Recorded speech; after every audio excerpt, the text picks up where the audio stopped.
Hello guys, Warley here from WMD Tech, and today titingnan natin ang isa sa pinakabagong CPU air cooler ni Deepcool, ang Deepcool AS500 Plus na talaga namang sobrang daming magagandang feedback pagdating sa cooling performance nito.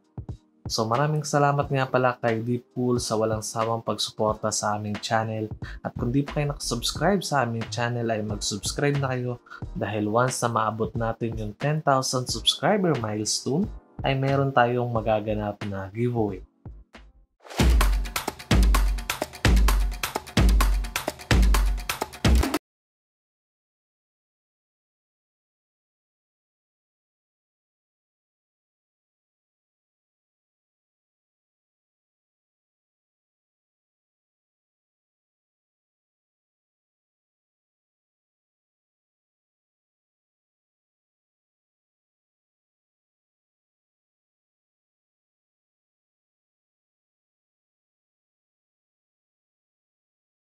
AS500 ay merong dalawang variant, yung AS500 na may single 140mm fan at si AS500 Plus na may dalawang set ng fans. So yung model na reviewin natin is si AS500 Plus. Si Deepcool AS500 ay nag-range ang price na around 3,000 pesos at si AS500 Plus naman ay around 3,300 to 3,700 pesos. At pwede nyo yung mabili sa Lazada store ni Pinkle Hub at sa store ni Hardware Sugar. I-unbox muna natin si Deepcool AS500 Plus at tingnan natin kung ano yung mga accessories na included. So pagdating sa packaging, okay na okay siya and secure naman. And pagdating dito sa mga ganitong components, mahalaga ang packaging at kung paano nila sinecure yung product. So sa loob, tingnan natin yung laman.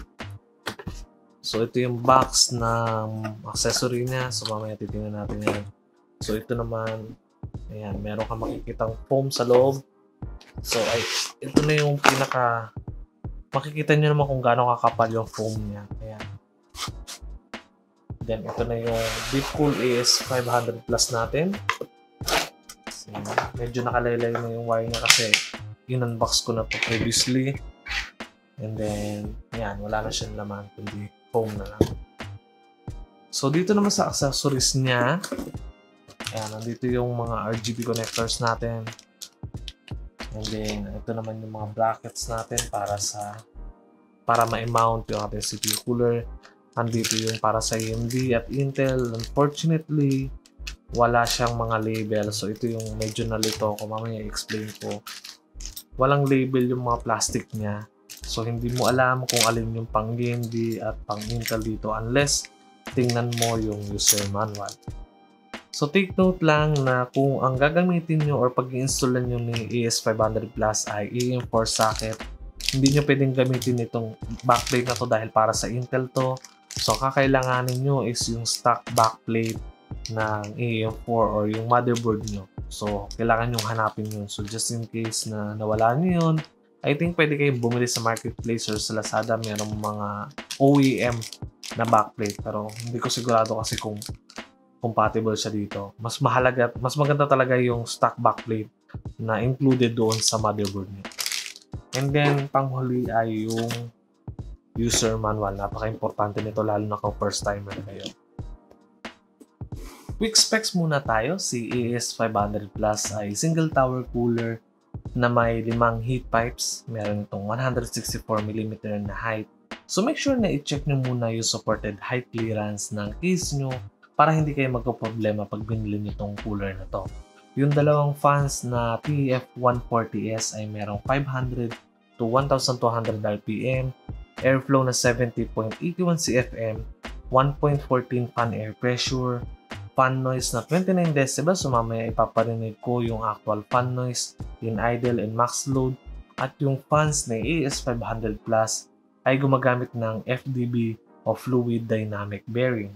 Pagdating naman sa build quality, kagaya nga ng sabi ko, si AS500 Plus ay single tower cooler na may 5 6mm heat pipe at meron itong solid copper base. At dahil meron itong slim profile design, wala kayong magiging problema sa clearance sa pagitan ng cooler at ng RAM kahit pa 4 na RAM ang gamit nyo. Yung clearance kasi ng RAM ang usually nagiging problema ng mga bulky air coolers kagaya ng sa Noctua. Para naman sa fans ng AS500 Plus, gaya nga ng sabi ko, yung version na gamit natin ay merong dalawang TF140S PWM fans na may FDB o Fluid Dynamic Bearing na may solid air pressure at airflow. Pagdating naman sa installation, ang gagamitin nating test system ay yung Ryzen 3 3100 at B450 Aorus Elite motherboard.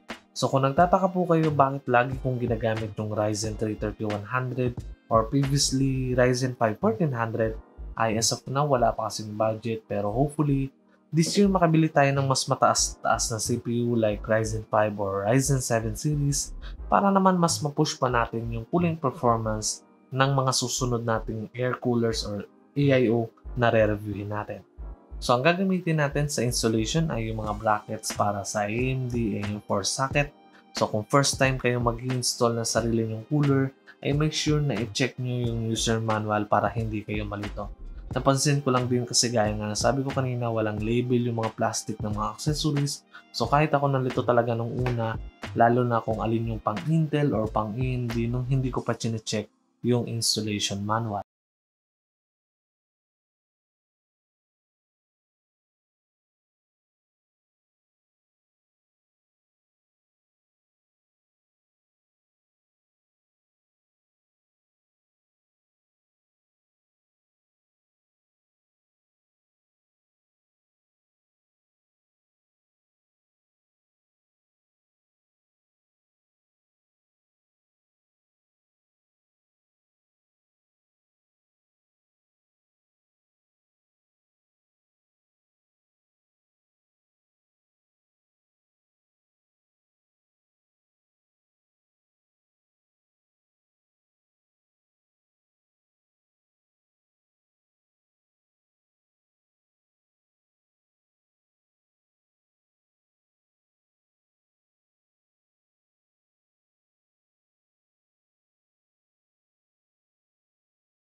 Tayo sa test results natin. So, tinesting natin si AS500 Plus sa Ryzen 3 3100 on stock speed at overclock to 4.1 GHz na may ambient temperature na 25 to 30 degrees at wala tayong ginalaw pagdating sa settings or fan control. Lahat ng test ay gagawin natin on default settings. So, gagawin din natin yung test sa open key scenario para mas accurate yung maging resulta ng test natin dahil hindi naman lahat ng keys ay pare-pareho ang airflow capability.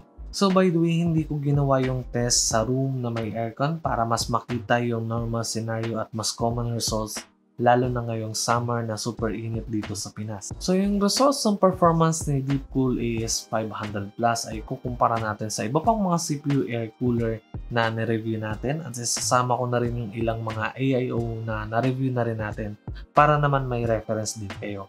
So para sa stock speed, ang idle temps ni AS500 Plus ay 38 degrees.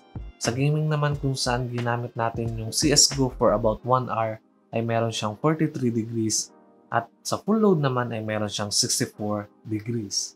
Pagdating naman sa results, kapag in-overclock natin yung CPU at 4.1 GHz, yung idle temps niya ay 41 degrees, yung gaming ay 40 degrees at sa full load na ginamitan natin ng IDA 64 for about 30 minutes ay meron siyang 69 degrees.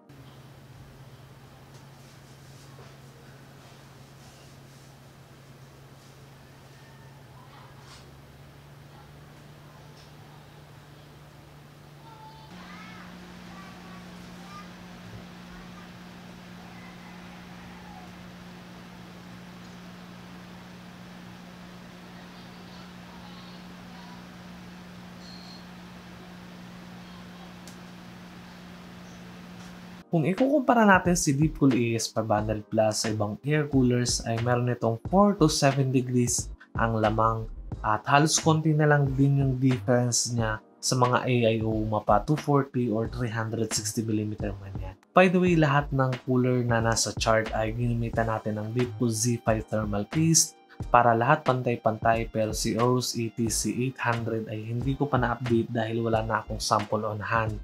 At yung results na yan ay tinest pa doon sa luma kong Ryzen 5 1400 CPU. Pagdating naman sa RGB, gaya nga ng sabi ko, supported nito halos lahat ng RGB sync ng mga kilalang motherboards. Okay na okay din yung ginawa ni Deepcool na may label yung mga connectors niya kung alin yung gagamitin depende sa motherboard na meron kayo. And just in case naman na walang RGB header yung motherboard niyo ay meron siyang connector na pwede nyong irekta sa SATA cable ng PSU para mapagana nyo yung RGB. Yun nga lang, need nyo kontrolin yung lighting sa controller mismo dahil wala siyang remote na included. Overall, based sa test natin, solid na solid yung cooling performance ng Deepcool AS500 Plus. And kung diskumpiyado naman kayo sa results ng test namin ay pwede nyo rin i-check yung ginawang review ni KitGuru kung saan mas mababa ng 2 degrees kumpara kay Noctua NHD15 yung ginawa nilang test sa Ryzen 9 5950X. So kung naghahanap kayo ng below 4,000 CPU air cooler na may solid performance ay highly recommended si Deepcool AS500 Plus na may minimalist design at 3 years warranty. All in all, wala naman ako naging problema kay Deepcool AS500 Plus mula sa insulation, cooling performance, or sa connection niya sa RGB. Pero oobserbahan ko pa to ng mga ilang buwan para malaman ko kung may issue siya o wala. So i-update ko na lang kayo after several months sa article review na gagawin ko dito kay AS500 Plus. And that's it guys para sa review ng Deepcool AS500 Plus. Kung may tanong kayo or may nakalimutan ako sabihin, i-comment nyo na sa baba. At huwag nyo din kalimutan gamitin yung affiliate links namin dahil malaking tulong yan para ma-maintain namin yung channel na to at makagawa pa ng maraming reviews. Huwag nyo din kalimutan mag-like, share, and subscribe. And as always, happy gaming!